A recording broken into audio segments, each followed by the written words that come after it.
Bullies stripped her coat in winter. She slammed them without hesitation. The December wind howled through the gaps in Lincoln High School's aging windows, creating an eerie whistle that seemed to follow Kira Valdez as she made her way through the crowded hallways. At barely 5 feet tall, with a slight frame that seemed to shrink further into itself with each passing day, she had perfected the art of invisibility. Her worn navy coat, purchased from a thrift store 3 towns over where no one would recognize her, hung loosely on her shoulders, the fabric thin from years of use by its previous owners.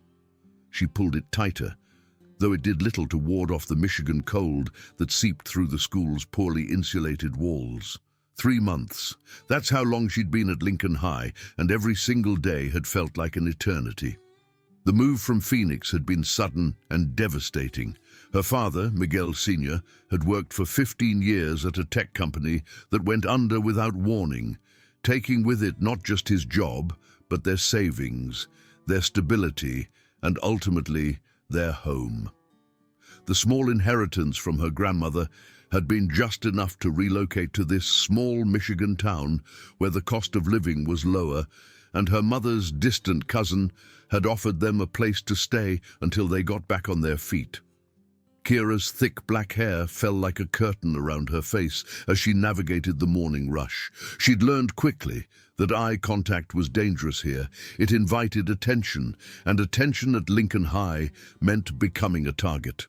Her hair refused to behave like the other girls' perfectly straightened blonde locks that seemed to be the standard of beauty in this predominantly white suburban school.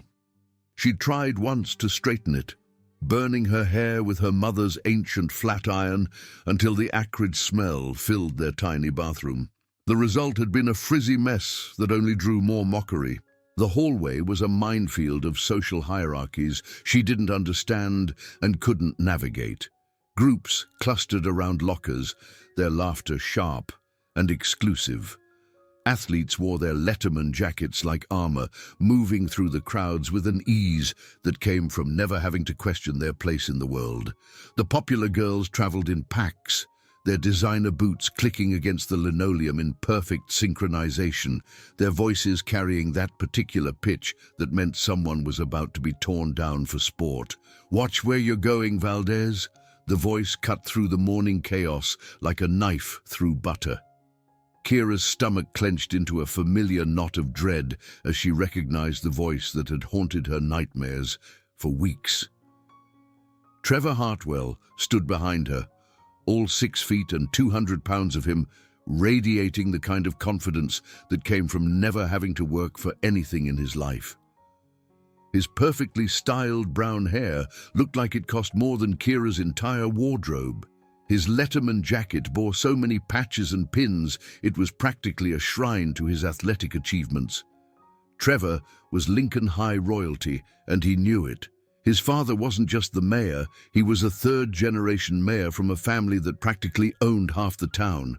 The Hartwell name was on the library, the community center, and the new wing of the hospital.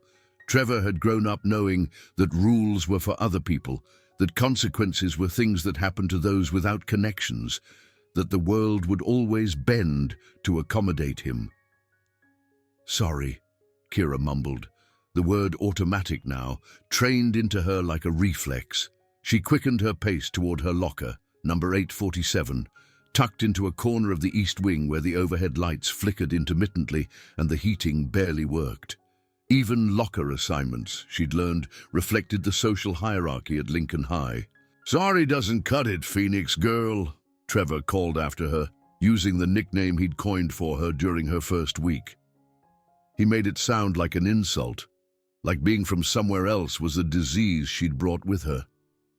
"Maybe you should watch where you're going instead of shuffling around like some lost puppy," his friends laughed on cue.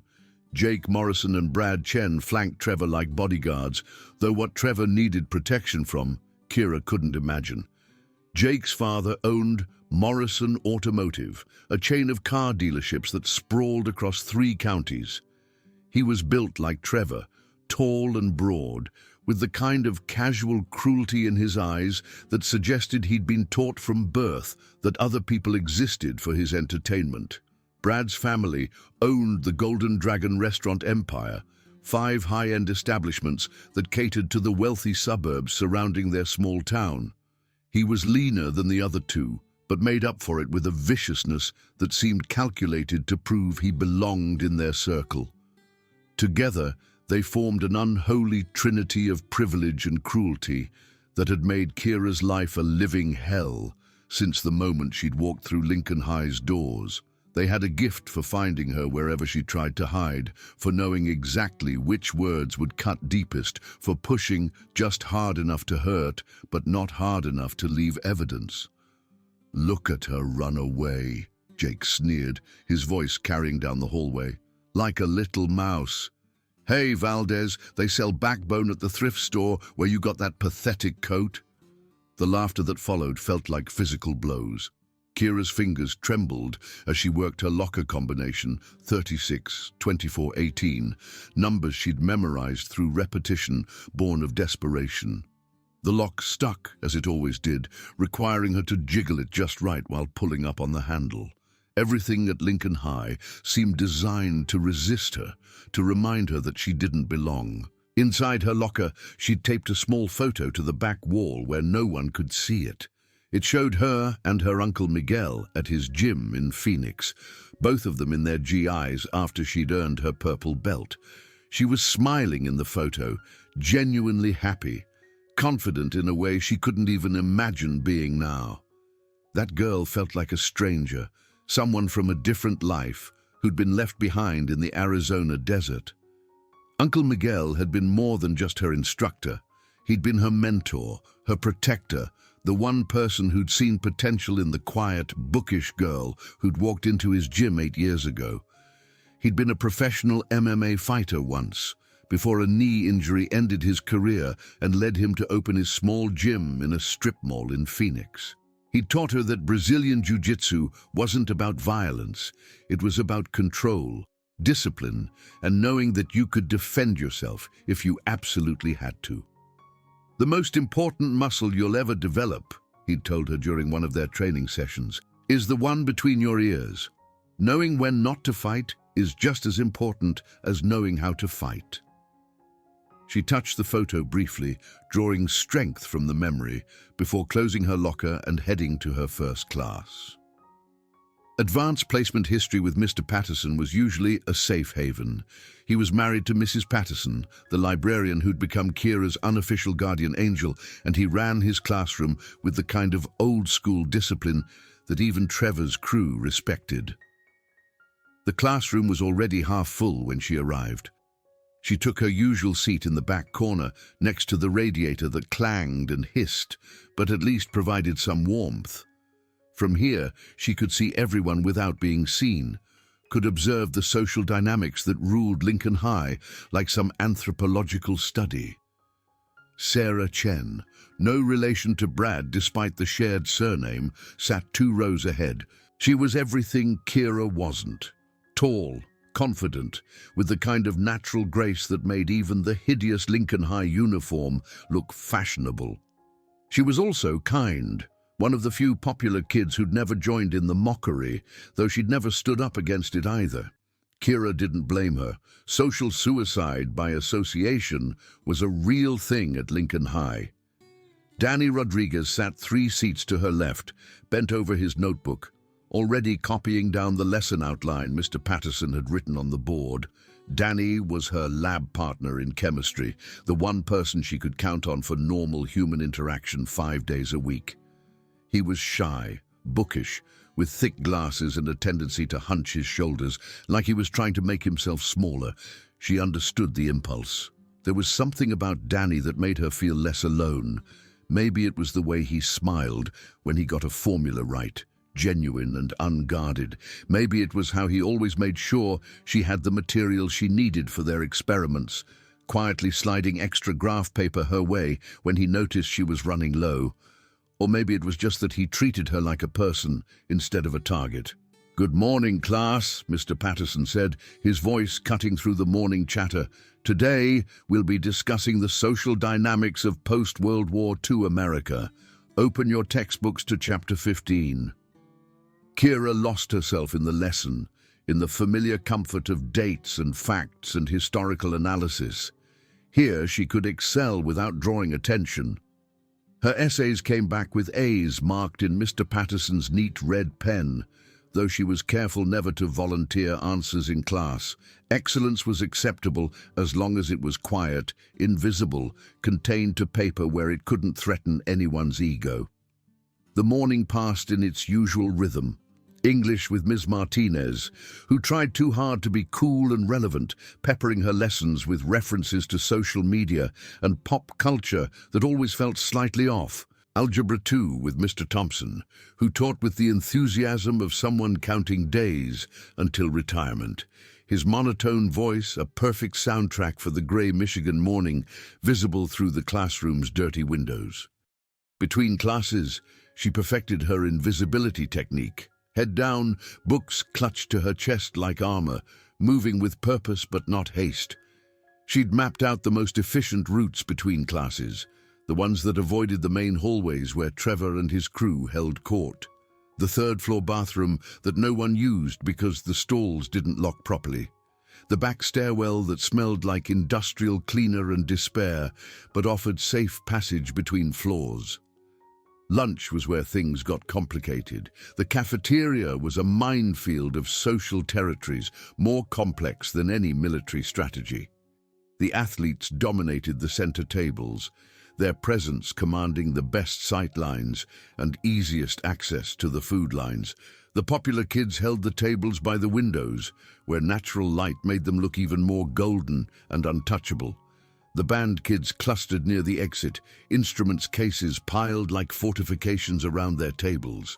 The drama kids had claimed the far corner, where they could be theatrical without disrupting the careful balance of power. And then there were the nowhere kids, the ones who didn't fit into any defined group. They ate quickly and quietly at the remaining tables, or did what Kira did, avoided the cafeteria altogether. The library was her sanctuary. Mrs. Patterson had given her unofficial permission to eat lunch there, as long as she was careful not to get food on the books. The elderly librarian had silver hair pulled back in a bun that belonged to another era, and eyes that missed nothing behind her wire-rimmed glasses. "How are you settling in, dear?" Mrs. Patterson asked, as she did every day, her voice gentle but concerned. She was sorting returned books at the circulation desk, her movements practiced and efficient. "Fine," Kira replied automatically, though they both knew it was far from the truth. She'd claimed a table in the back corner, behind the reference section, that nobody used anymore now that everything was online. From here, she could eat her peanut butter sandwich, the same lunch she'd had every day since they moved here, in peace. "You know," Mrs. Patterson said carefully, not looking up from her sorting, "Mr. Brennan, the guidance counselor, has an open-door policy, if you ever need someone to talk to about anything." Kira knew Mrs. Patterson meant well, but what could she say? That the mayor's son and his friends tormented her daily? That she was afraid to fight back, not because she couldn't, but because she knew she could? That she lay awake at night running through scenarios where she used what Uncle Miguel had taught her, and the thought of actually hurting someone, even someone like Trevor, made her sick to her stomach? "Thank you," she said instead. "I'll keep that in mind." Mrs. Patterson nodded, recognizing the polite dismissal for what it was. She returned to her sorting, but Kira could feel her watching, worrying, caring in a way that made her throat tight with unshed tears. After lunch came chemistry with Mr. Patel, a young teacher fresh out of college, who still had enthusiasm for his subject that hadn't yet been beaten out of him by years of indifferent students. This was the highlight of Kira's day, 50 minutes where she could work alongside Danny and pretend to be normal. "Did you finish the lab report?" Danny asked quietly as they gathered materials for their experiment. His dark hair fell across his forehead as he measured chemicals with careful precision, and Kira found herself studying the way his hands moved, steady, deliberate, gentle. "Yeah, I stayed up late working on it," Kira replied, grateful for the distraction from her morning encounters with Trevor's crew. I think I figured out where we went wrong last week. The temperature wasn't stable enough during the reaction. Danny's face lit up with genuine interest. Really? I was thinking it might be the concentration of the catalyst, but temperature makes more sense. He adjusted his glasses, a gesture she'd noticed he did when he was thinking hard about something. You're really good at this, you know. Have you thought about what you want to study in college? College. The word felt like a luxury she couldn't afford to think about. Her parents were barely making ends meet. Her father had found work at a local warehouse, but it paid a fraction of what he'd made before. Her mother cleaned houses for the wealthy families in town, including, in a cruel twist of irony, the Hartwells. Every day, her mother came home exhausted, her hands red and raw from cleaning products, with stories about the casual excess she witnessed in homes where teenagers had cars worth more than their family would make in a year. Maybe chemistry, she said vaguely, or biology, something in the sciences. You'd be great at it, Danny said with such sincerity that it made her chest ache. You're the smartest person I know. Before she could respond, the bell rang, signaling the end of class. As they packed up their materials, Danny knocked his calculator off the lab bench. Without thinking, Kira bent to pick it up, calling his name to get his attention. Such a simple act of kindness, one human being helping another. She had no way of knowing it would be the match that lit the fuse. Well, well, Trevor's voice boomed across the hallway as they exited the chemistry lab. Looks like Phoenix Girl has found herself a boyfriend. Kira's blood ran cold. The hallway, moments before filled with the ordinary chaos of students changing classes, seemed to freeze. She could feel the shift in energy as people sensed drama brewing, their phones already emerging from pockets to capture whatever was about to unfold. In the social economy of Lincoln High, humiliation was currency, and a new video of someone's destruction could buy weeks of relevance. Danny's face flushed red, the color spreading from his neck up to his hairline. She just... Leave him alone, Kira said quietly, her voice barely audible over the ambient noise of shuffling feet and closing lockers. She could feel her heart hammering against her ribs, could taste the metallic tang of adrenaline on her tongue. Trevor's laugh was sharp and mocking, the sound of someone who'd never had to face real consequences for his actions. Oh, she speaks. Did you hear that, guys? Phoenix Girl is defending her little boyfriend. Jake and Brad materialized as if summoned, moving to flank Trevor in their practiced formation. They knew how to work as a unit, how to position themselves to maximum intimidating effect. The circle of spectators grew larger, their excitement palpable as they anticipated the show. Someone actually said "world star" under their breath, already anticipating the viral potential of what was about to happen. "We're not dating," Danny stammered, his face now completely red. "We're just lab partners." "Sure you are," Brad sneered, his voice carrying that particular tone of mockery that came from years of practice. "Just like she's just a normal student instead of some charity case who probably can't even afford lunch." The words hit Kira like physical blows. It was true that she qualified for free lunch, true that her clothes came from thrift stores and church donation bins, true that her family was struggling in ways these kids couldn't imagine. But hearing it announced like that, turned into a weapon for public humiliation, made her want to disappear into the floor. "I heard her mom cleans Trevor's house," Jake added with malicious glee. "Must be weird, knowing your mom scrubs the toilets of the guy who makes your life hell." The crowd reacted with a collective, "Ooh," the sound of witnesses to a particularly brutal burn. Someone was definitely recording now. She could see phones held at that particular angle. That meant she was being broadcast to the world without her consent. "Please just leave us alone," Kira whispered, hating how small and pathetic her voice sounded in the crowded hallway. She could feel Uncle Miguel's disappointment from 1,000 miles away. all those years of training, of building confidence, of learning to stand tall, and here she was, cowering like the scared little girl she'd been before she'd ever walked into his gym. Trevor stepped closer, using his size to loom over her. At 6'2", he towered over her 5-foot frame, and he knew how to use every inch to his advantage. "What's wrong, Phoenix girl? Cat got your tongue? Or are you too poor to afford words, too?" The laughter that followed was like a chorus of hyenas, each cackle another nail in the coffin of Kira's already fragile social standing. She could see Sarah Chen in the crowd, her face twisted with discomfort, but she didn't say anything. No one ever did. That was the unspoken rule at Lincoln High. You didn't interfere with Trevor Hartwell unless you wanted to become the next target. "Maybe we should start a GoFundMe," Brad suggested, playing to the crowd. "Help the Valdez family afford some dignity." "Or at least a decent coat," Jake added. "That thing looks like something my dad would use to wax his cars." More laughter, more phones, more documentation of her humiliation that would live forever on social media, tagged and shared and commented on by people who didn't even know her, but would feel perfectly comfortable adding their own cruel observations to the pile. Kira felt something inside her shift, like tectonic plates grinding against each other before an earthquake. 8 years of training, of discipline, of control, and for what? To stand here and be degraded for the entertainment of people who thought poverty was a character flaw and kindness was weakness?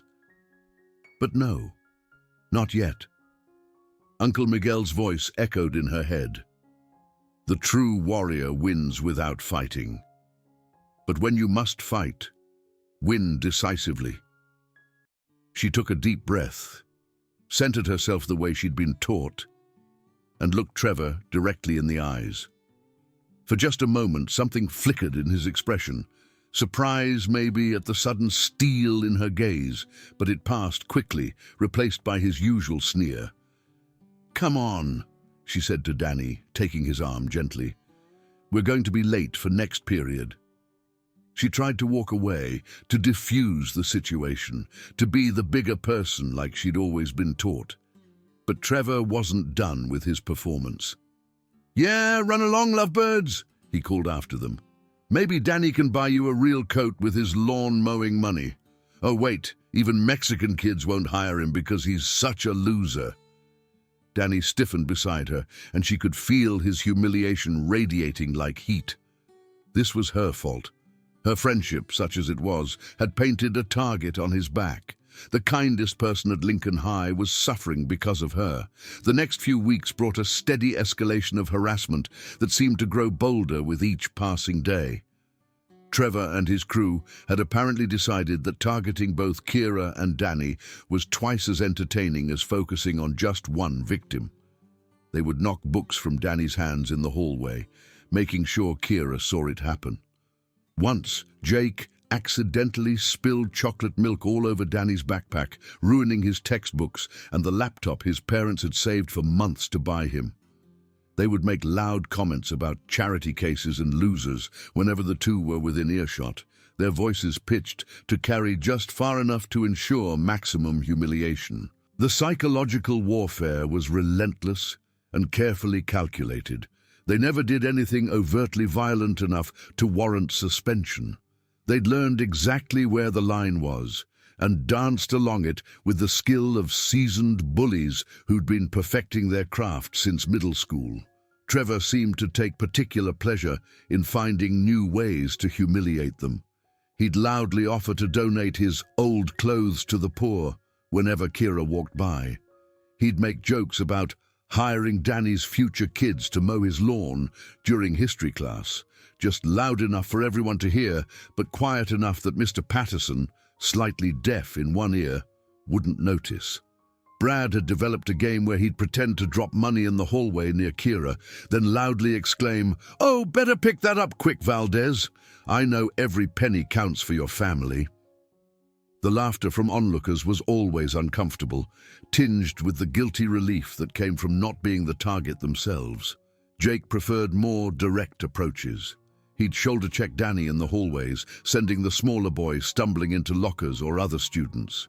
He'd accidentally step on Kira's feet during passing periods, his 200-pound frame ensuring it hurt enough to bring tears to her eyes. Through it all, Kira endured. She'd go home each night and work through her jiu-jitsu forms in the cramped basement of their rental house, the concrete floor cold beneath her bare feet. She'd imagine using what she knew, visualize the techniques that could end the harassment in seconds. An armbar on Jake, a rear naked choke on Brad, a perfectly executed sweep that would put Trevor on his back, gasping for air and understanding. But then she'd remember Uncle Miguel's lessons about responsibility. With great power comes the obligation to use it wisely, he'd said, unconsciously quoting Spider-Man but meaning every word. The moment you use your skills in anger, you become the very thing we trained to defend against. Her parents noticed something was wrong, of course. Her mother would look at her across their small dinner table, her eyes full of questions Kira couldn't answer. How could she explain that the son of the family whose house she cleaned was making her life hell? Her mother had enough to worry about without adding this to the pile. Her father, once vibrant and full of jokes, had become quiet since the move. The warehouse job was breaking him down, physically and spiritually. He'd come home exhausted, ice packs on his back, hands shaking from 8 hours of repetitive motion. He'd fallen asleep in his chair more than once, still wearing his work boots, too tired to make it to bed. "Mija," he said one evening, using the endearment from her childhood, "you know you can talk to us about anything, right? If something's wrong at school." "Everything's fine, Papa," she lied, forcing a smile that felt like breaking glass. "Just adjusting still." He didn't believe her. She could see it in his eyes. But he didn't push. That was their family way now, since the move. Everyone carrying their own burden, trying not to add to anyone else's load. The January morning that changed everything started like any other. The temperature had plummeted overnight, the kind of brutal cold that made exposed skin hurt within seconds. The weather app on Kira's phone, an ancient model that barely held a charge, showed negative 15 degrees with a wind chill making it feel like negative 30. She dressed in layers, a tank top, a long-sleeve shirt, a sweater her grandmother had knitted years ago, and finally her coat. The coat was the best she had, but it was designed for Phoenix winters, not Michigan ones. The fabric was thin, the insulation compressed from years of use, the zipper held together with safety pins where it had separated from the fabric. Her mother had tried to patch it, her skilled fingers working to reinforce the seams, but there was only so much that could be done with fabric that had given all it had to give. They'd looked for a replacement at the thrift stores, but winter coats that actually worked were gold in a place like this. The good ones got snapped up immediately by people who, like them, couldn't afford retail prices. "Take my scarf, Mija," her mother offered, wrapping her own worn but warm scarf around Kira's neck. It smelled like her mother's perfume, the cheap but pleasant vanilla body spray she'd worn for as long as Kira could remember.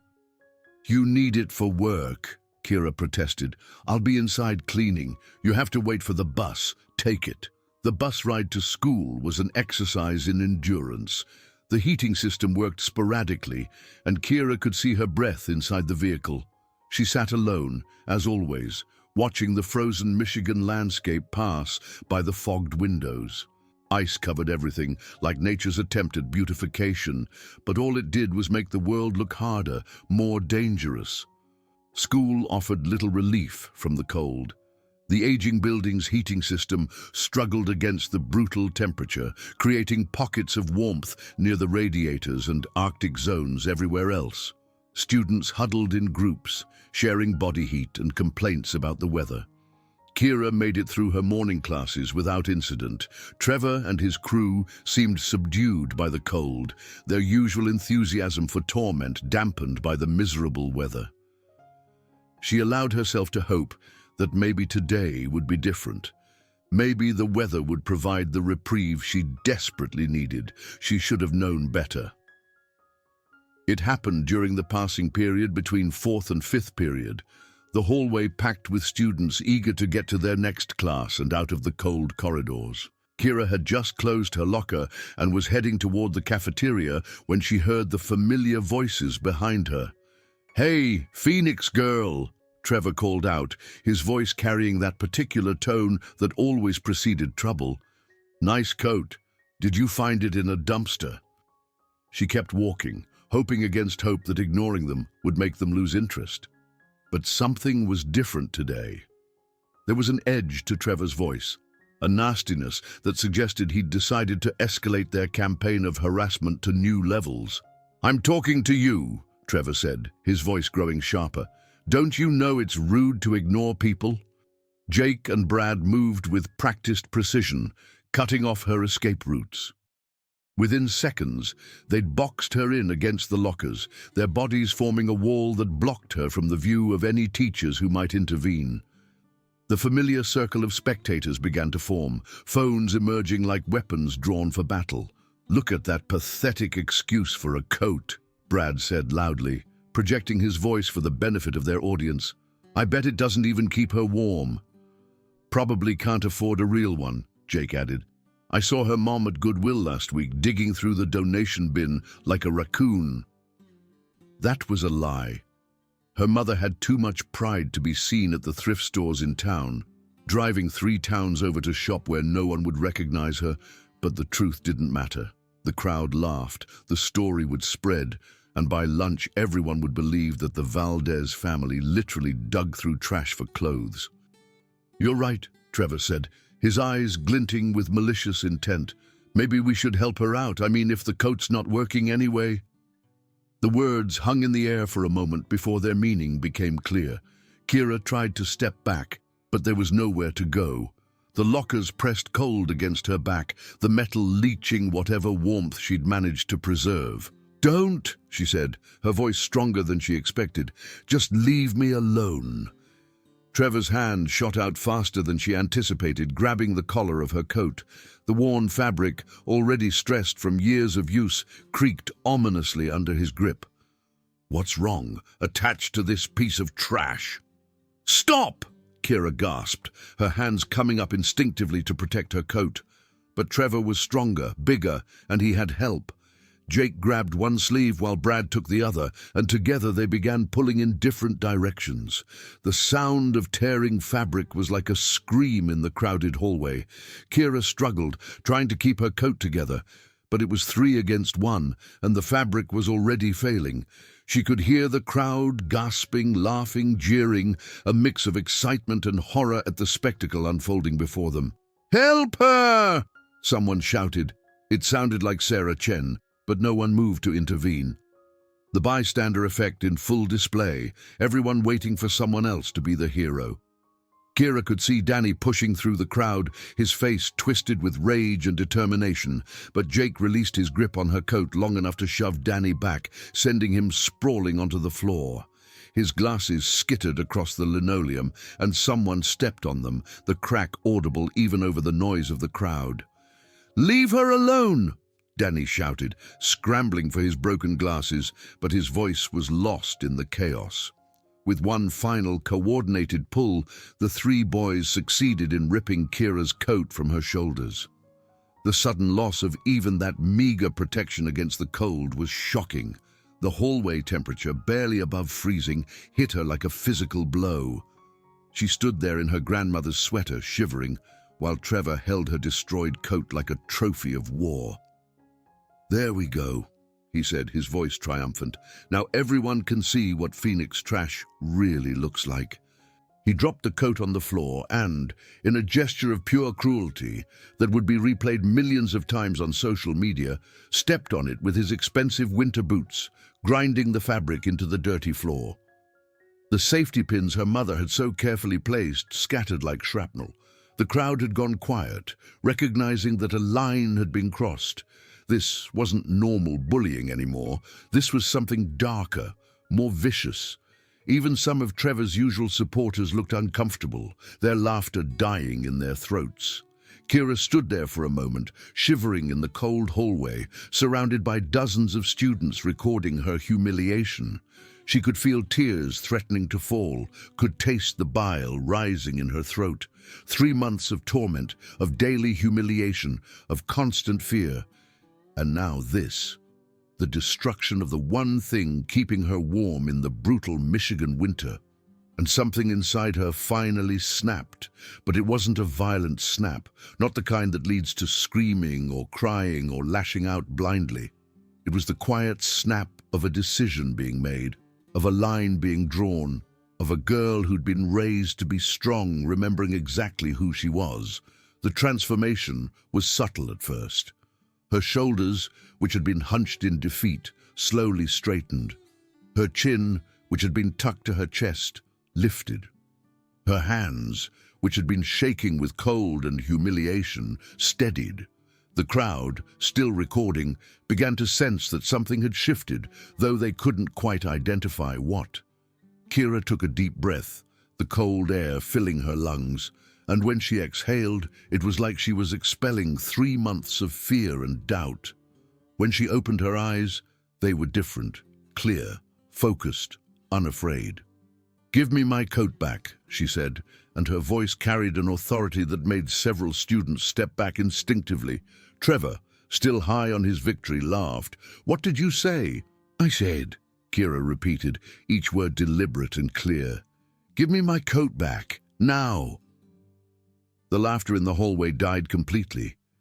There was something in her voice, in her posture, in the way she was looking at Trevor, that suggested this wasn't the same girl who'd been cowering moments before. "Or what?" Trevor sneered, but there was a note of uncertainty in his voice now. "What are you going to do about it, Phoenix Girl?" Kira's response was calm and measured, delivered with the kind of quiet confidence that commanded attention. "I'm going to ask you one more time. This is your chance to walk away. Give me my coat, apologize to Danny, and we can all pretend this never happened."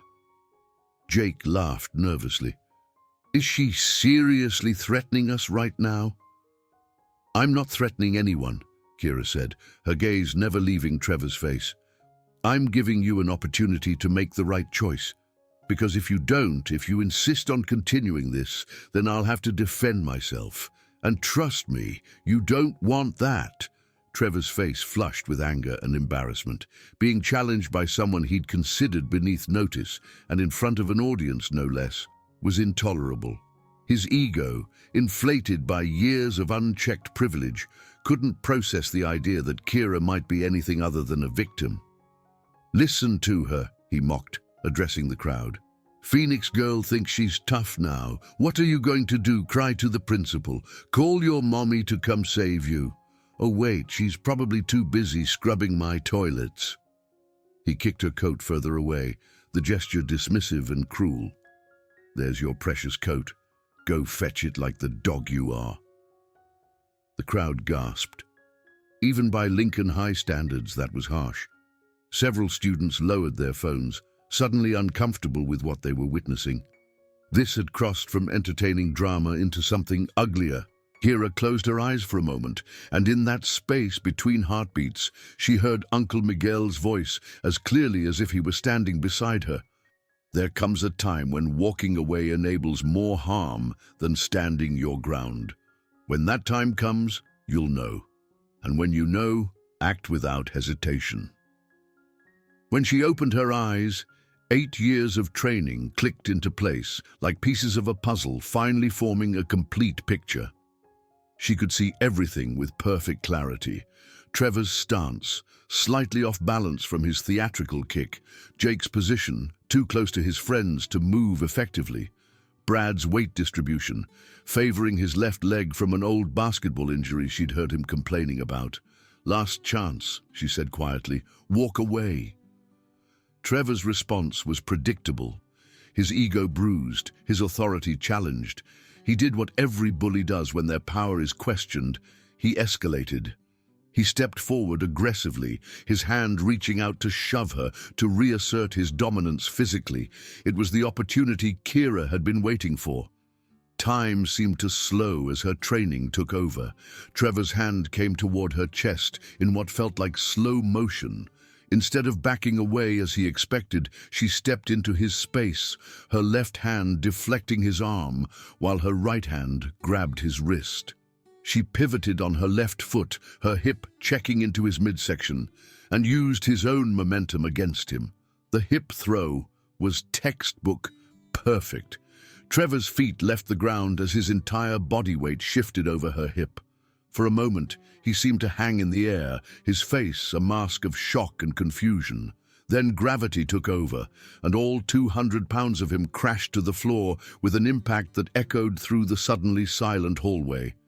The entire sequence had taken less than 2 seconds. Trevor lay on the floor, gasping for breath, the wind knocked completely out of him. His face had gone from red to white to an interesting shade of purple as he struggled to understand what had just happened. The mayor's son, the king of Lincoln High, had just been put on his back by a girl who weighed barely 100 pounds. The silence in the hallway was absolute. Dozens of students stood frozen, their phones still recording, but their minds struggling to process what they'd just witnessed. This wasn't in the script. David wasn't supposed to actually defeat Goliath, but Kira wasn't done. Jake, recovering from his initial shock, made the mistake of letting his temper override his judgment. With a snarl of rage, he lunged at her, his fists clenched, all pretense of civilized bullying abandoned in favor of actual violence. Kira read his attack like a children's book, obvious, predictable, poorly executed. He threw a wild right hook that she easily slipped under, her hours of drilling head movement paying off. As his momentum carried him past her, she caught his arm in a Russian arm drag, using his own force to spin him around. Before Jake could recover his balance, she swept his legs with a perfect Osoto Gari, a basic judo throw Uncle Miguel had made her practice thousands of times. Jake's feet went out from under him like someone had yanked a rug, and he crashed to the floor next to Trevor, his head bouncing off the linoleum with a sound that made several onlookers wince. 2 down, 1 to go. Brad, to his credit, hesitated. He'd seen what happened to his friends, had witnessed the casual efficiency with which Kira had dispatched them, but peer pressure and pride won over wisdom. He couldn't be the one who backed down, not with everyone watching, not with the video already spreading across social media. He tried to be smarter about it, approaching more cautiously, his hands up in something approximating a fighting stance. He'd taken a few boxing lessons at the country club, thought he knew how to fight. He was about to learn the difference between sporting technique and practical application.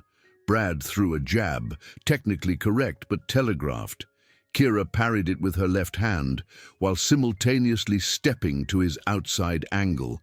Before he could retract his arm, she trapped it against her body, controlling his posture. Her right leg hooked behind his knee, the one she'd noticed him favoring, and a simple push sent him tumbling to join his friends on the floor. 3 technique, 3 bullies on the ground, total elapsed time, maybe 10 seconds.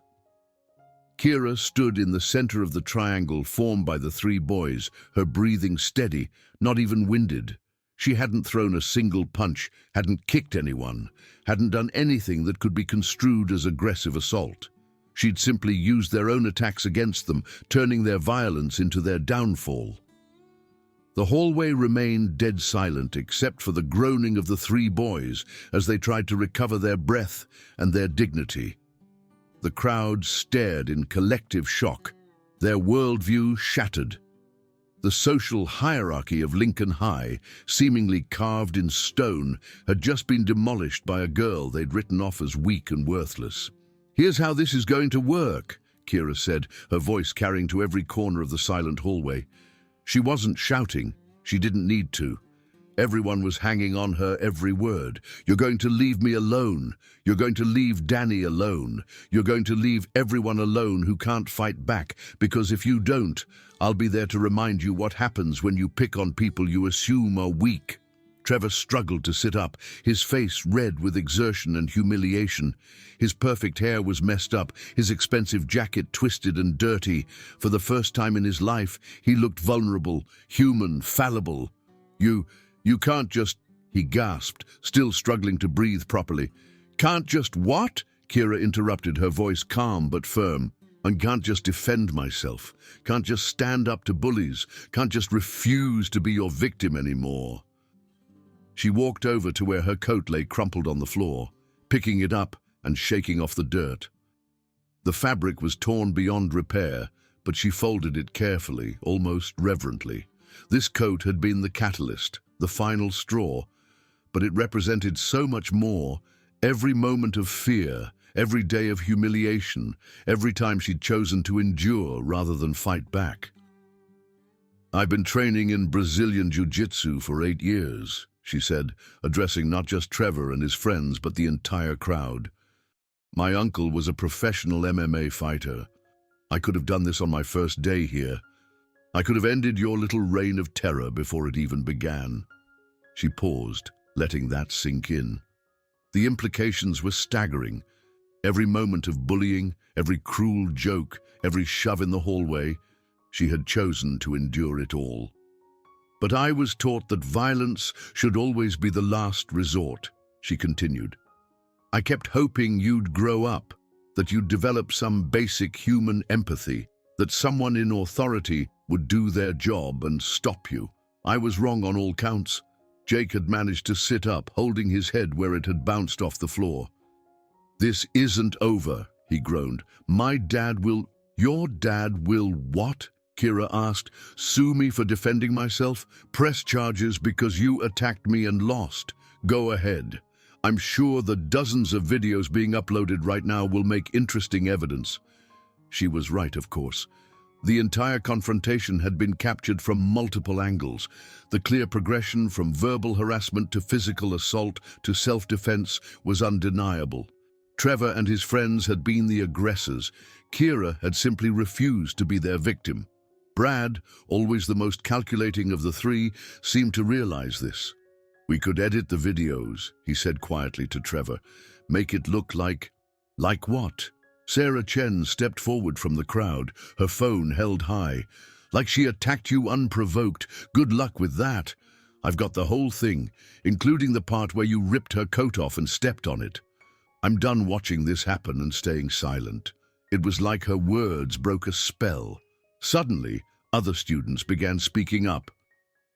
I've got video too, said Marcus Williams, a sophomore who'd been one of Trevor's favorite targets before Kira arrived, including all the stuff from the past few weeks. Same here, added Jennifer Park, holding up her phone. Every cruel comment, every shove, every accident. I've been documenting it all. The tide had turned. The culture of fear that had allowed Trevor and his friends to operate with impunity was crumbling. Kira had shown that they weren't invincible and that revelation had emboldened others to finally stand up. Danny pushed through the crowd, his broken glasses held together with tape he'd borrowed from someone. His face was a mix of awe, concern, and something else. Admiration, maybe, or something deeper. Are you okay? He asked softly, his hand hovering near her arm like he wanted to touch her but wasn't sure if he should. I'm fine, Kira replied, and for the first time in 3 months, she actually meant it. The weight that had been crushing her, making her smaller with each passing day, had lifted. She felt like herself again, no, better than herself. She felt like the person Uncle Miguel had always believed she could be. The crowd began to disperse slowly, students reluctant to leave the scene of what would undoubtedly become Lincoln High legend. The great upset, the day the hierarchy fell, the moment when the smallest person in school proved to be the strongest. Trevor and his friends eventually got to their feet, supporting each other like wounded soldiers retreating from a lost battle. Trevor's eyes met Kira's one last time, and she saw something she'd never expected to see there. Fear. Not physical fear necessarily, but the fear that comes from realizing your entire worldview has been wrong. This isn't over, he said. but the words lacked conviction. They both knew it was. "You're right," Kira agreed. "It's just beginning, because I'm going to be watching. Every time you even think about bullying someone, every time you consider using your size or your status to hurt someone smaller or weaker, remember this moment. Remember that there might be another Kira out there, someone you've underestimated, someone who's choosing not to fight back. And remember that choices can change." As Trevor and his crew limped away, the hallway erupted in conversation. Students who'd never spoken to each other were suddenly bonding over what they'd witnessed. The rigid social barriers that had defined Lincoln High were crumbling, replaced by something new and uncertain, but undeniably better. Principal Morrison, no relation to Jake despite the shared surname, arrived on the scene, having been alerted by the commotion. He was a tall, thin man who looked perpetually tired, worn down by years of managing teenage drama and parental complaints.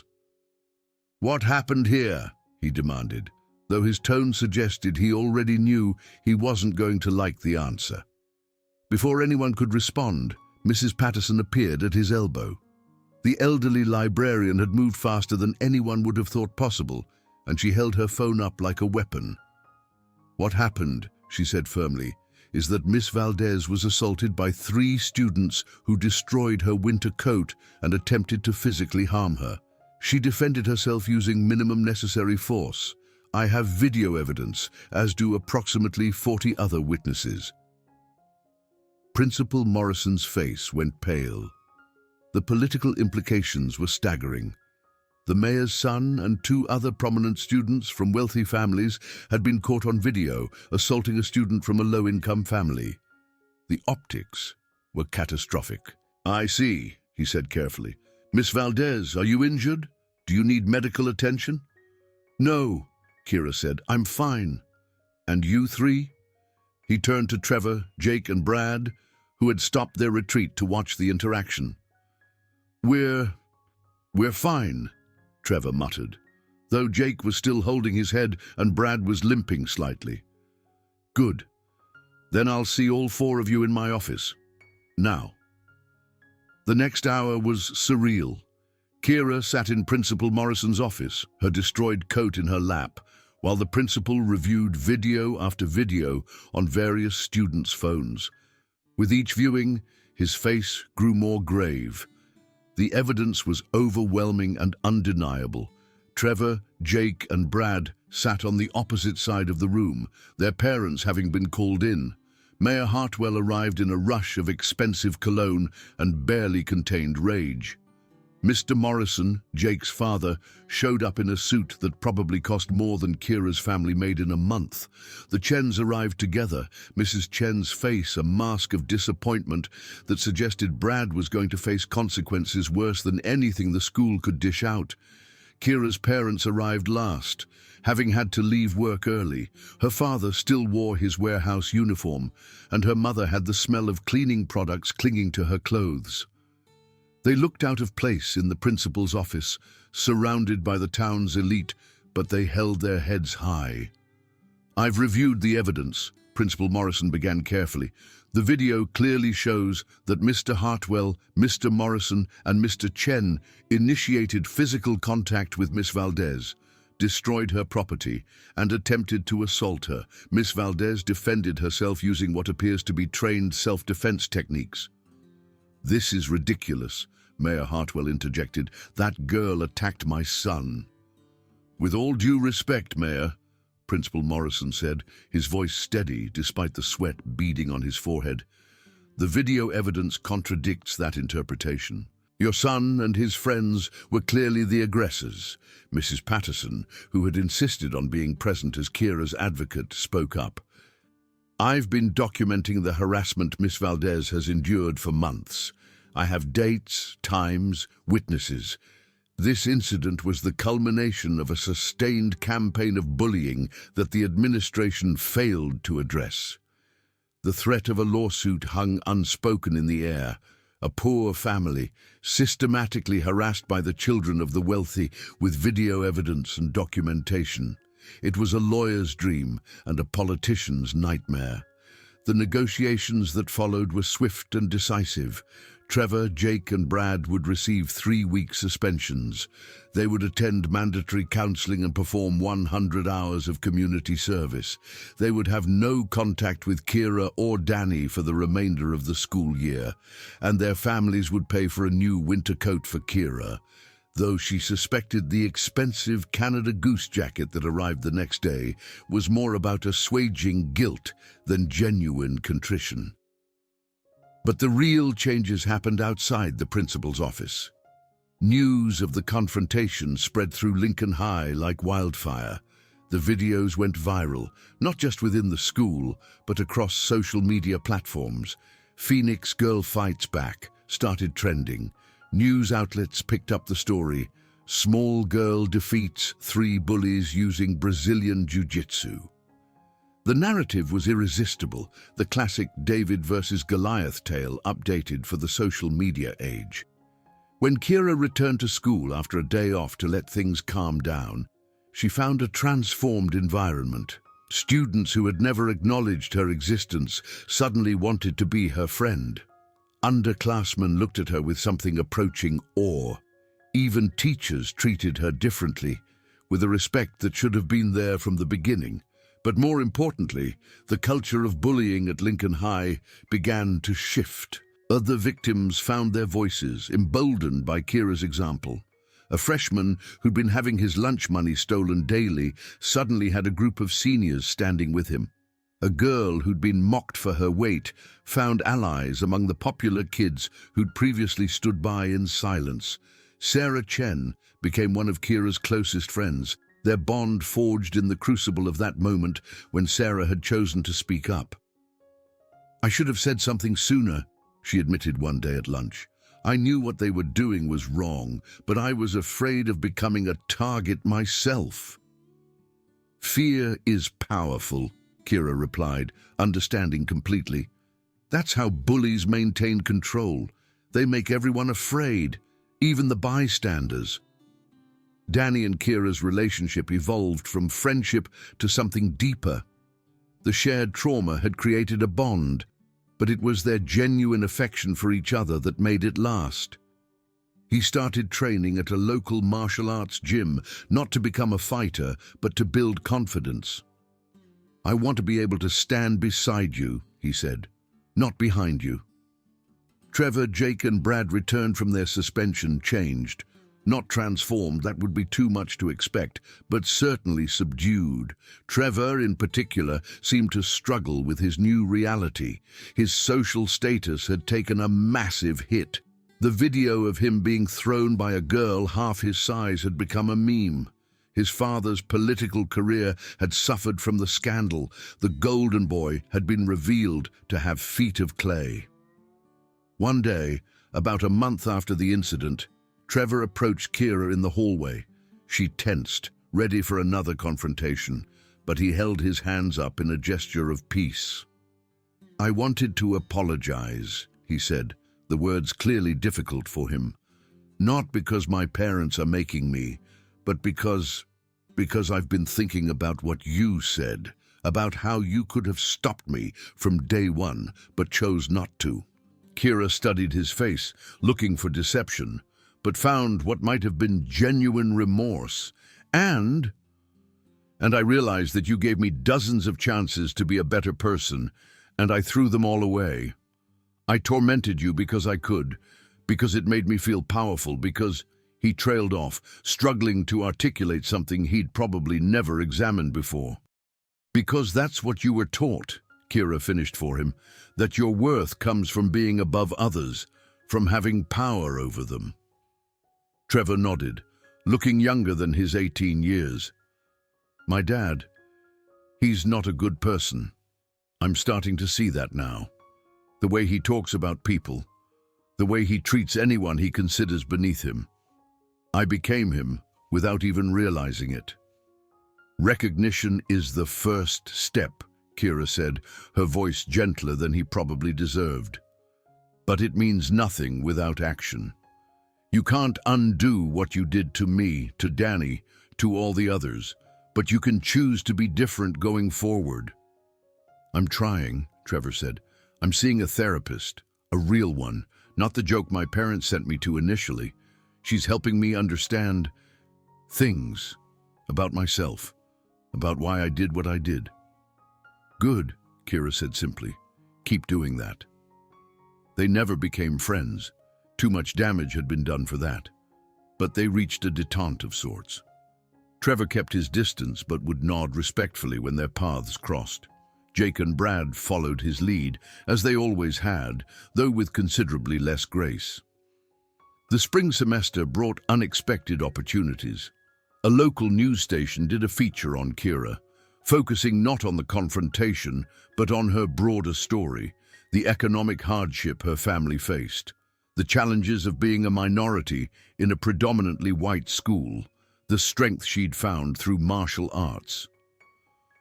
The story caught the attention of a Brazilian jiu-jitsu academy in Detroit, which offered her a full scholarship to train with them during the summer. College scouts began reaching out, interested in both her academic achievements and her compelling personal story. Suddenly, the future that had seemed impossibly out of reach began to look attainable. Uncle Miguel flew in from Phoenix for her junior prom, surprising her. I had to see the girl who became a legend, he said, his eyes bright with pride. You did everything right, Mija. You showed restraint until restraint became compliance with injustice. Then you acted decisively and with minimum necessary force. Perfect application of principles. I was scared I'd hurt them too badly, Kira admitted, that I'd lose control and become like them. But you didn't, Uncle Miguel pointed out. You could have really hurt those boys. With your skills, you could have put them in the hospital. Instead, you put them on the ground and gave them a chance to reconsider their choices. That's not violence, Mija. That's justice. Prom itself was a revelation. Kira attended with Danny, wearing a dress her mother had spent weeks altering from a thrift store find, until it looked like it had been tailored specifically for her. They danced without fear, without constantly looking over their shoulders, without the weight of potential humiliation hanging over them. The transformation of Lincoln High wasn't complete. Institutional change never happens overnight, but it had begun. A new anti-bullying initiative was implemented, one with actual teeth. Students were required to attend workshops on bystander intervention. The administration, embarrassed by their previous negligence, began taking reports of harassment seriously. Mrs. Patterson, energized by the change she'd helped spark, started a peer mediation program. Violence should always be the last resort, she said, echoing Kira's philosophy. But we need to make sure students have other resorts available to them first. Senior year brought its own challenges and triumphs. Kira was elected to student council, not as president, she had no interest in that kind of leadership, but as an advocate for student welfare. She used her position to push for changes that benefited the most vulnerable students. A clothing exchange program for families who couldn't afford new clothes, a tutoring network that paired struggling students with volunteers, a safe space initiative that gave bullied students somewhere to go during high-risk times like lunch. The college application process was daunting. Despite her improved circumstances, Kira's family still couldn't afford the astronomical costs of higher education. But her story, combined with her excellent grades and compelling essays about overcoming adversity, caught the attention of admissions officers. The acceptance letter from the University of Michigan came on a Tuesday in March. Full scholarship, including room and board. Her mother cried. Her father, stoic as always, pulled her into a hug that said everything his words couldn't. Even Uncle Miguel got emotional during their video call. You did it, Mija, he said. Not with your fists, but with your spirit. You fought the hardest battle, the one against despair and resignation, and you won.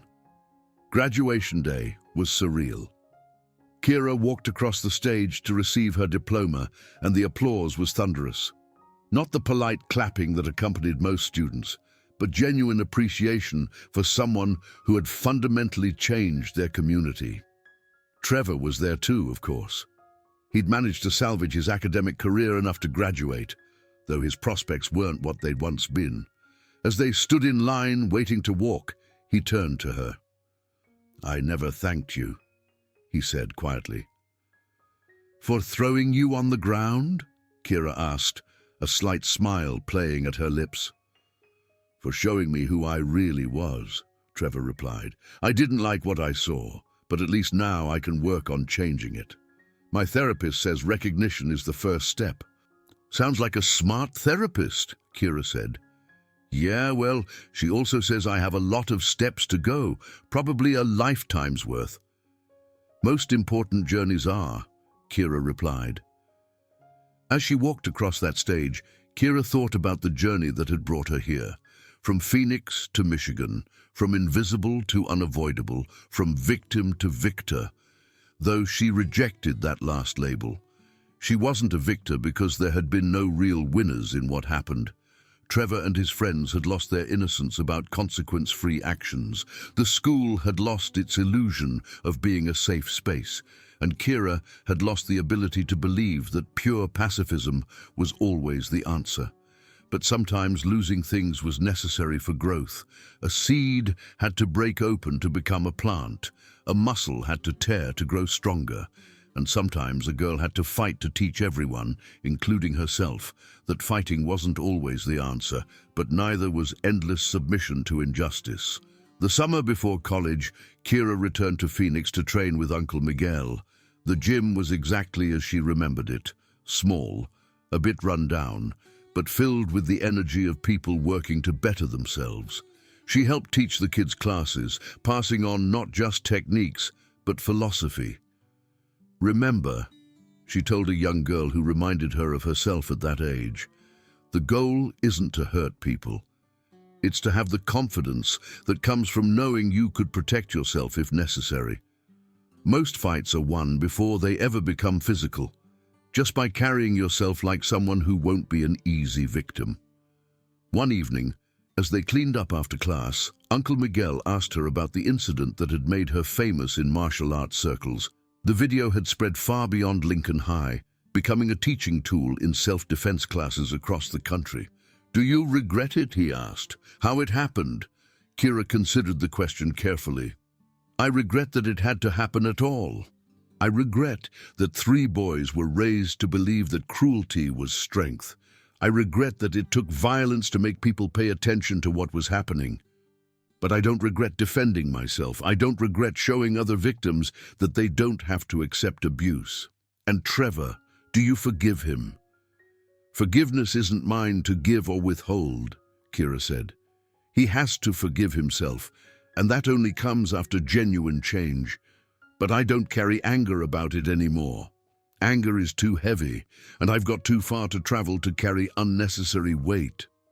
College brought new challenges and opportunities. The University of Michigan was enormous compared to Lincoln High, a place where she could reinvent herself once again. But she chose not to hide her history. When people asked about the scar on her knuckle, earned not from the confrontation, but from years of training, she told them the truth. She majored in social work with a minor in criminal justice, driven by a desire to help kids who found themselves in situations like hers. Her thesis, "The Bystander Effect in High School Bullying, a Case Study in Institutional Failure," drew heavily on her own experiences and became required reading in several education programs. Danny went to Michigan State. Their schools were rivals, which led to good-natured ribbing about loyalty and terrible jokes about mixed marriages. Their relationship evolved and deepened, built on a foundation of shared trauma, but sustained by genuine love and respect. He studied engineering, his natural aptitude for problem-solving finally given room to flourish, without the constant fear of social persecution. During her junior year of college, Kira received an unexpected message on social media. It was from Trevor. He was attending community college, working part-time, and continuing therapy. His message was long, thoughtful, and showed genuine growth. "I wanted you to know," he wrote, "that I volunteer at a youth center now. I tell my story, our story, to kids who are starting down the path I was on. I show them the video, explain what I was thinking and feeling, and then explain why it was wrong. Some of them listen, some don't. But if I can prevent even one kid from becoming who I was, maybe that's a start at balancing the scales," Kira wrote back, a short but encouraging message. Redemption was possible, she believed, but it required consistent work and genuine humility. Trevor seemed to be on that path, and she wished him well on it. Senior year brought job offers from various social service agencies, but Kira had a different plan. She wanted to return to Lincoln, not to Lincoln High, but to the community itself. She wanted to establish a program that combined martial arts training with anti-bullying education and victim support services. The program, when it launched, was called Phoenix Rising, a name that acknowledged her past while looking toward the future. It operated out of a small strip mall location, not unlike Uncle Miguel's gym in Phoenix. The classes were offered on a sliding scale, with many students attending for free. The grand opening drew an unexpected crowd. Mrs. Patterson, now retired, came to show her support. Principal Morrison, also nearing retirement, attended and gave a speech about the importance of learning from mistakes. Even Sarah Chen, back from Yale for winter break, stopped by. But the most surprising attendee was Trevor. He stood at the back, clearly uncertain about his welcome. When Kira noticed him, she walked over. "I wasn't sure if I should come," he admitted. "I didn't want to make this about me or bring up bad memories." "You're here to support the program?" Kira asked. "I'd like to do more than that, if you'll let me," Trevor said. "I want to volunteer, to tell my story to kids who might be heading down the same path, to be a cautionary tale, if nothing else." Kira considered this. Having Trevor involved could be powerful. The reformed bully speaking to potential bullies, but it could also be problematic if his reformation wasn't as complete as he claimed. "On a trial basis," she decided. "You speak only when invited. You follow the program's philosophy completely, and you understand that this isn't about your redemption. It's about preventing others from needing redemption." Trevor agreed immediately, and to his credit, he followed through. His talks to the older kids were powerful precisely because he didn't sugarcoat his past behavior or make excuses. He owned his cruelty, explained the twisted logic that had justified it in his mind, and then systematically dismantled that logic. The program grew beyond Kira's wildest expectations. Within 2 years, Phoenix Rising had expanded to 3 locations. She hired other instructors, including Danny, who had discovered a talent for teaching while completing his engineering degree. They developed a curriculum that combined physical self-defense with psychological resilience training and bystander intervention techniques. 5 years after the coat incident, Lincoln High invited Kira back to speak at an assembly. The school had changed dramatically: new administration, new policies, and most importantly, a new culture that prioritized respect and inclusion. The assembly was part of their annual anti-bullying week. Standing on the stage, looking out at a sea of young faces, Kira thought about the girl she'd been at their age. Scared, isolated, made to feel small and worthless by people who mistook cruelty for strength. "I'm not here to tell you that violence is the answer," she began, her voice carrying to the back of the auditorium. "In fact, I'm here to tell you that it should never be your first, second, or even third option. But I'm also here to tell you that accepting abuse isn't noble. Suffering in silence isn't strength. And sometimes standing up for yourself or others requires action." She told her story, not glorifying the confrontation, but explaining the months of harassment that preceded it, the psychological toll of constant bullying, the difficult decision to finally fight back. She showed them the video. It had become a teaching tool, demonstrating both the effectiveness of martial arts and the importance of restraint. But the real fight, she continued, happened after that day. The real fight was changing the culture that allowed bullying to flourish. It was making sure that no other student would have to go through what I went through. It was transforming a moment of violence into a movement for peace. During the Q&A, a small freshman girl raised her hand. What if you don't know martial arts? What if you can't fight back physically? Kira smiled, remembering her own fears. Physical self-defense is just one tool. Your voice is a weapon. Documentation is a weapon. Solidarity is a weapon. The most important thing is to know that you don't have to accept unacceptable treatment, and you don't have to face it alone. Tell someone. Keep telling people until someone listens. And if you know someone who's being bullied, don't be a bystander. Be an ally. After the assembly, Kira walked the hallways of Lincoln High one more time. The lockers were the same, the linoleum still scuffed, the radiators still clanging, but the energy was different. Students walked with less fear, interacted with more kindness. It wasn't perfect, nowhere ever was, but it was better. She stopped at locker 847, her old locker, now belonging to someone else. A boy stood there, struggling with the combination. Without thinking, Kira reached over and showed him the trick, jiggle while pulling up. "Thanks," he said, then did a double take. "Wait, are you Kira Valdez?" The Phoenix girl? The nickname, once an insult, had become something else entirely. "That's me," she confirmed. "You're like a legend here," the boy said, eyes wide. "My sister was a freshman when it happened. She said it changed everything." "Change usually does," Kira replied. "The question is whether we guide it towards something better or let it fade back to what was." As she left Lincoln High for what would probably be the last time, Kira reflected on the strange journey that had brought her here. A coat, thin, worn, inadequate, had been the catalyst for transformation. Its destruction had revealed not weakness but strength, not just in her, but in a community that had been waiting for someone to show them that bullies aren't invincible. 10 years later, Phoenix Rising had become a national program with chapters in 12 states.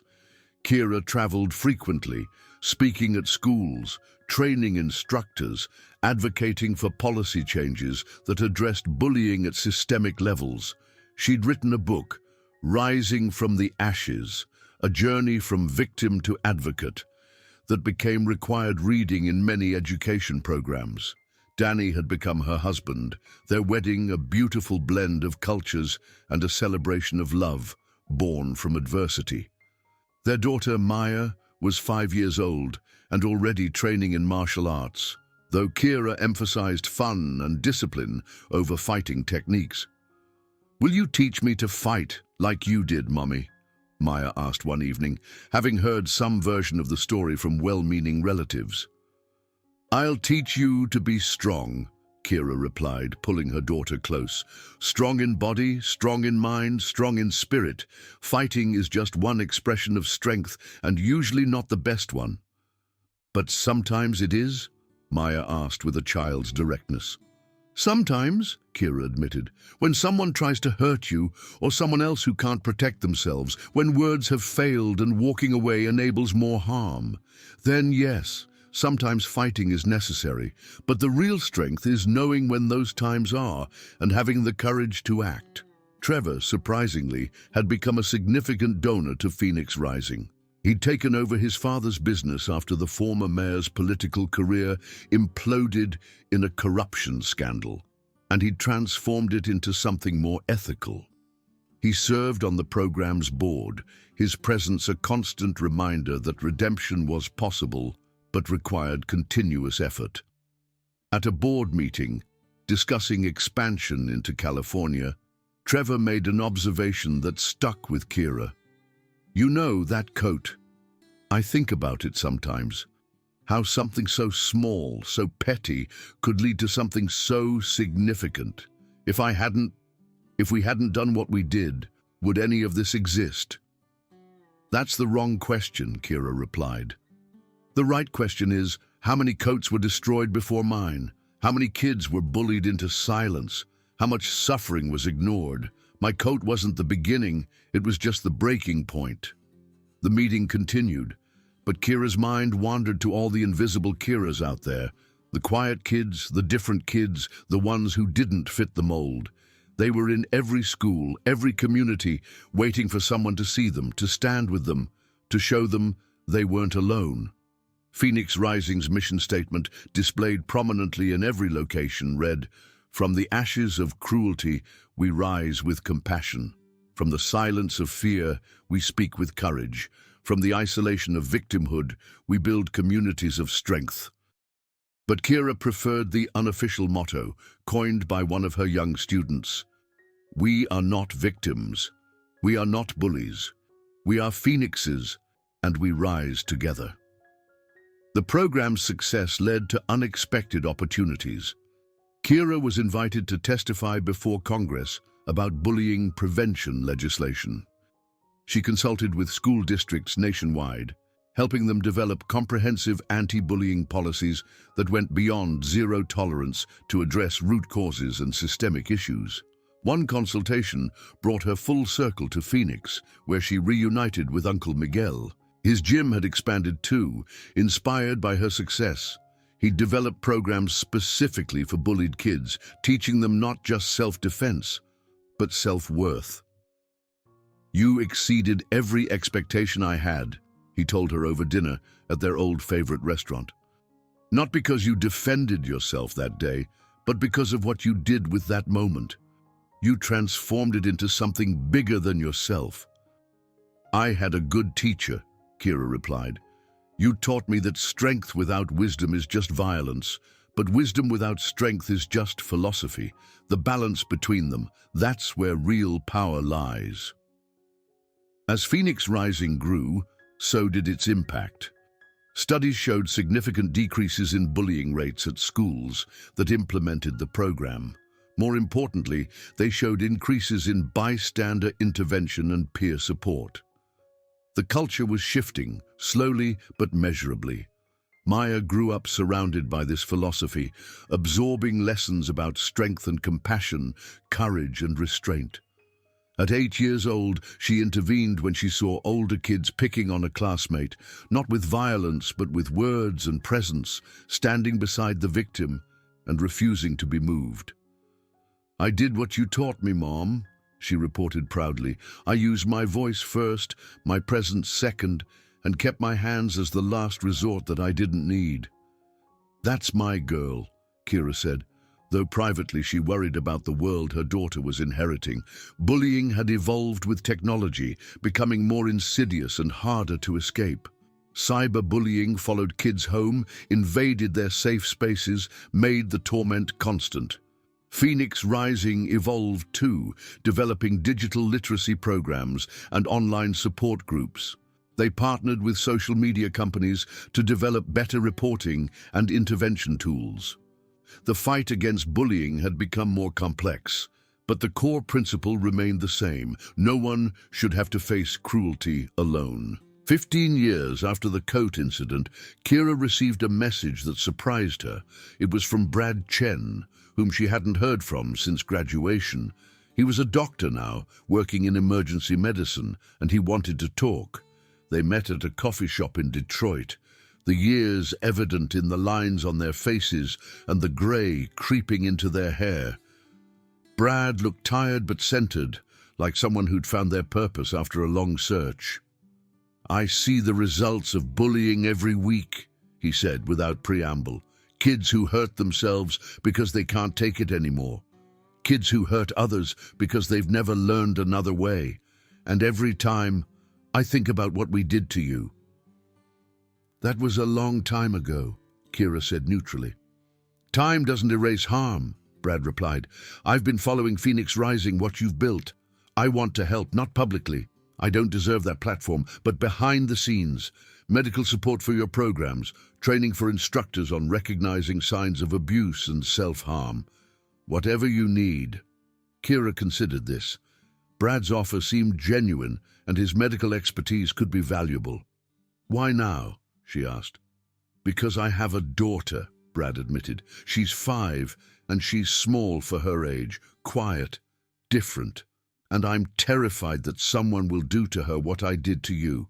I can't protect her from all of it, but maybe I can help change the world she's growing up in." It was perhaps the most honest thing any of her former tormentors had ever said. Kira agreed to his involvement, and Brad became a valuable, if largely invisible, part of Phoenix Rising's support network. Jake Morrison was the only one of the three who never reached out, never apologized, never showed signs of growth. Kira heard through the grapevine that he'd followed in his father's footsteps, taking over the car dealerships, maintaining the same attitudes that had made him a bully in high school. Some people, she'd learned, chose not to change. But for every Jake, there were a dozen Trevors and Brads, people who could learn, grow, and transform. Phoenix Rising's programs included components specifically for former bullies, helping them understand the roots of their behavior and develop healthier ways of asserting themselves. 20 years after the coat incident, Kira stood in her office at Phoenix Rising's headquarters, looking at a wall covered with letters and photos from program participants, kids who'd found their strength, bullies who'd found their empathy, communities that had found their courage. One letter, framed in the center, was from a girl named Amanda. She'd been bullied relentlessly at her school in Ohio until she'd attended a Phoenix Rising workshop. The letter was simple but powerful. "Dear Ms. Valdez, I never thought I'd survive 8th grade. The mean kids made every day feel like drowning, but your program taught me to swim, not to fight the current, but to find my strength within it. I graduate next week and I'm going to study social work in college. I want to be someone's life jacket, the way you were mine. Thank you for showing me that phoenixes aren't myths. They're choices we make every day to rise above our ashes." That letter encapsulated everything Kira had worked for. Not revenge, not violence, not even justice in the traditional sense, but transformation of individuals, of communities, of cultures that had accepted cruelty as inevitable. Danny found her there, as he often did when she needed to remember why they did this work. He wrapped his arms around her from behind, resting his chin on her shoulder. "Long day?" he asked. "Long decade," she replied, leaning into his warmth. "Sometimes I wonder what would have happened if I just bought a warmer coat." "You wouldn't be you," Danny said simply, "and thousands of kids wouldn't have learned that they don't have to accept being treated as less than human." Maya burst into the office, now a teenager with her mother's determination and her father's gentle heart. "Mum, there's someone here to see you. Says it's important." The someone turned out to be a young woman, maybe 17, with the nervous energy of someone carrying a heavy burden. She introduced herself as Jessica Hartwell, Trevor's daughter. "I know who you are," she said quickly. "My dad's told me everything about what he did, what you did, what came after, and I need your help." The story came out in rushes. Jessica was being bullied at her private school, targeted for being the daughter of the former bully who'd been humiliated by the Phoenix girl. The irony was bitter. Trevor's past had come back to haunt his child.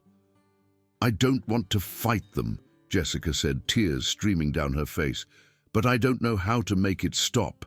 Dad tries to help, but his reputation, it just makes things worse."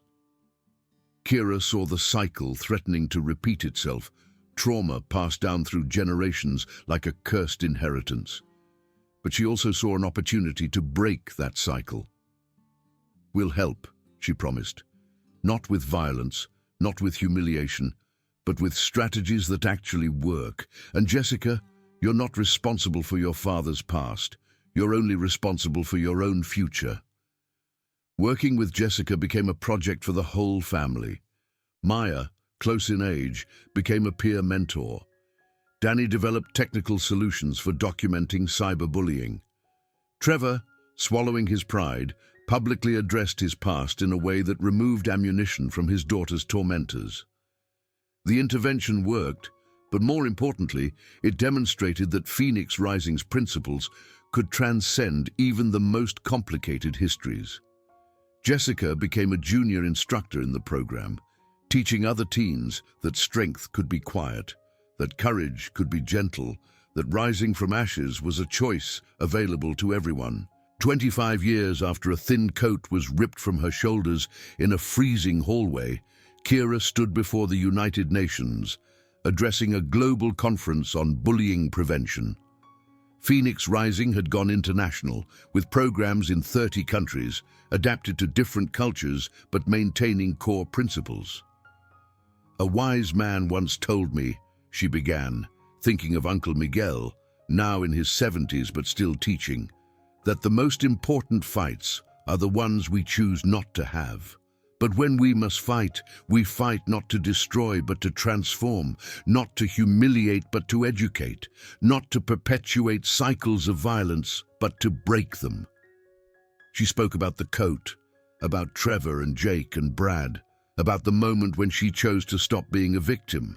But more importantly, she spoke about what came after, the harder work of building something better from the rubble of what was broken.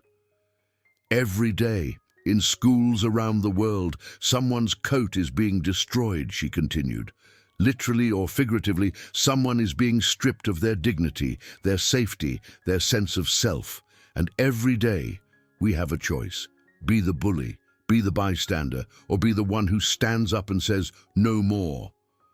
The audience, educators, policymakers, survivors and advocates listened with the intensity of people who understood that this wasn't just about bullying. It was about the fundamental question of how we treat each other, how we build communities, how we decide who deserves protection and who deserves power. "My coat was thin," Kira concluded. "It barely kept me warm, but its destruction kept thousands of others from freezing in the cold of isolation and fear." Sometimes the smallest things create the biggest changes. Sometimes the weakest among us show the greatest strength. And sometimes a girl who just wanted to be invisible becomes a beacon for those still hiding in the shadows. The standing ovation was prolonged and emotional, but Kira barely noticed, her mind already on the next challenge, the next program, the next kid who needed to know that they didn't have to face their bullies alone. Later, in her hotel room, she video called home.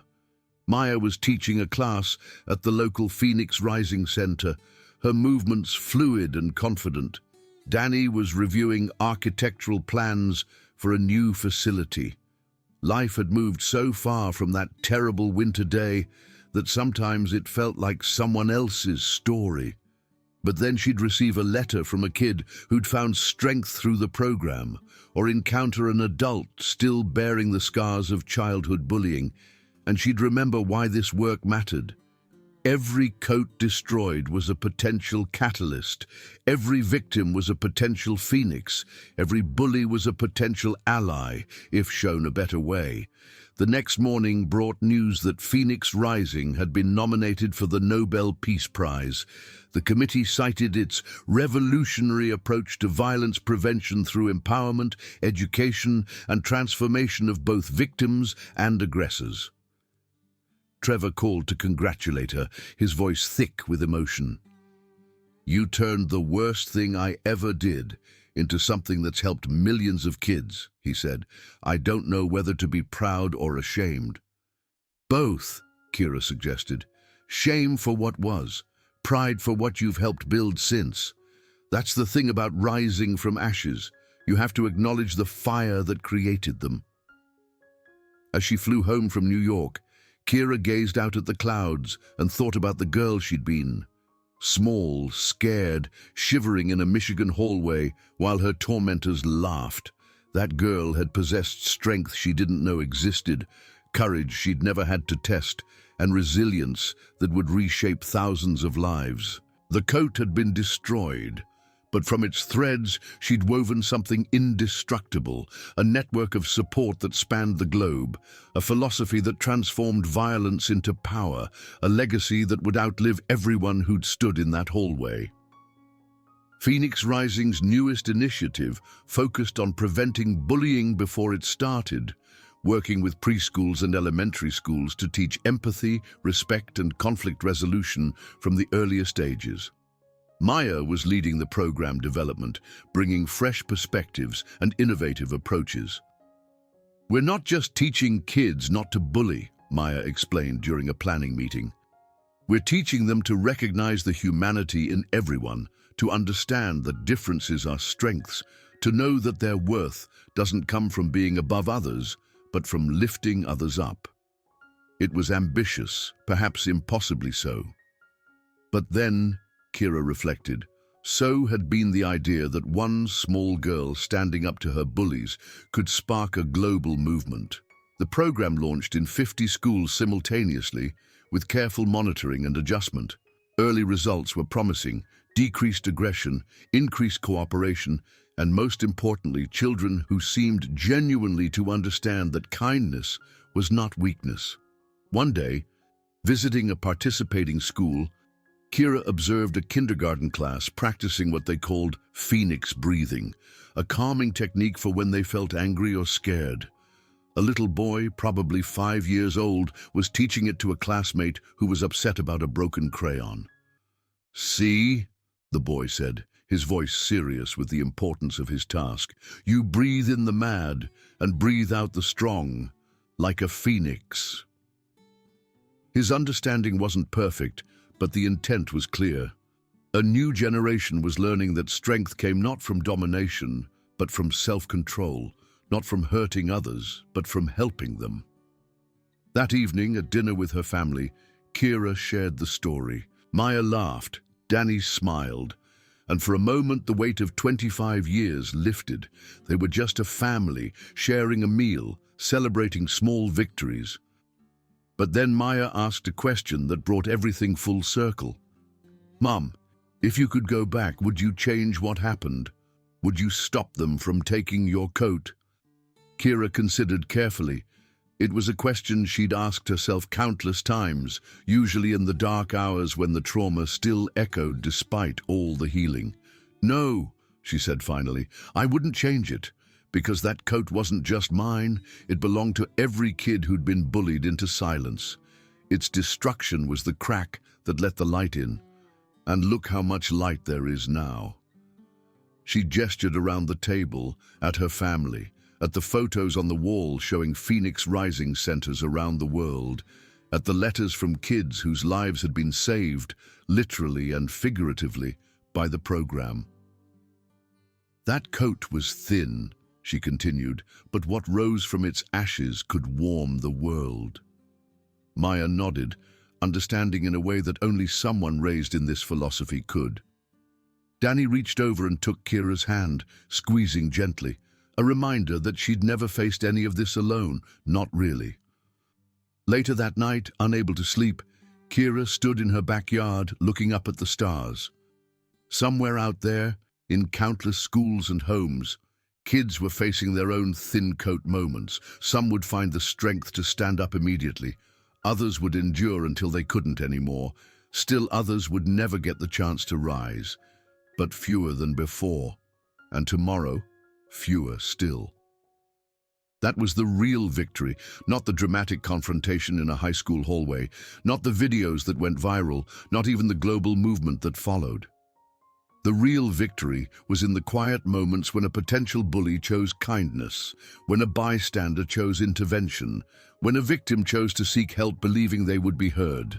The coat had been destroyed, but its legacy was indestructible, and Kira Valdez, who had once wanted nothing more than to be invisible, had become a light that helped others find their way out of the darkness. The transformation was complete, but the work continued, because somewhere, always, there was another thin coat waiting to become phoenix wings. And Kira would be there, along with the thousands she'd inspired, ready to help them rise. Standing there in the Michigan night, so different from the Arizona stars of her childhood, Kira pulled her jacket, warm, well-made, a gift from students at the original Lincoln High Phoenix Rising Center, tighter around her shoulders. Not because she was cold, but because she could. Because she had choices now, because she'd learned that sometimes the smallest gestures of self-care were the most revolutionary acts of all. Tomorrow would bring new challenges, new students, new opportunities to transform pain into power. But tonight, she simply stood in her yard, a woman who had refused to be broken, wearing a coat no one would ever take from her again. The phoenix had risen, and she would never stop soaring.